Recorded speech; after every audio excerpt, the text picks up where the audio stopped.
si vous voulez aller à l'université, vous devez passer des examens. Je les ai ratés 3 fois.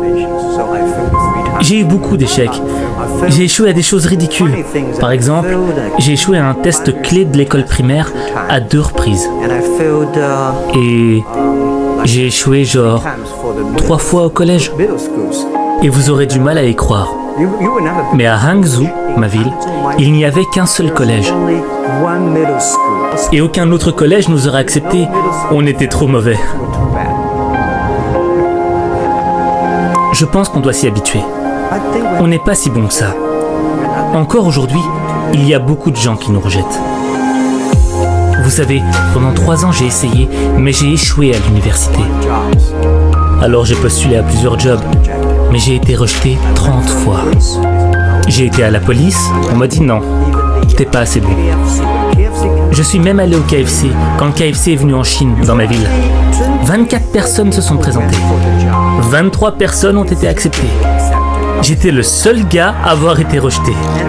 Et quand je me suis présenté à la police, 5 personnes se sont présentées, 4 personnes ont été acceptées. J'étais encore le seul gars à avoir été rejeté. Oh, en passant, est-ce que je vous ai dit que j'ai postulé pour Harvard? J'ai été rejeté 10 fois.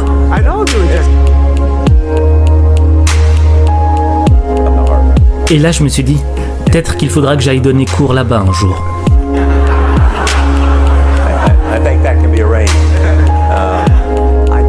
Je ne pense pas que dans ce monde, il y ait des gens qui ont été rejetés plus de 30 fois.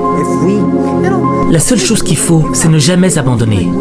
Comme Forrest Gump, il faut continuer à se battre. Il faut continuer à s'améliorer soi-même. On n'a pas le temps de se plaindre.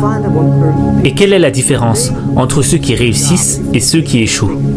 J'ai remarqué que si les gens font une erreur, et si ils se plaignent des autres, ils ne reviendront jamais. Mais si une personne fait un bilan de conscience sur elle-même, et qu'elle se dit « là ça ne va pas avec moi, là ça ne va pas avec moi », là, il y a de l'espoir.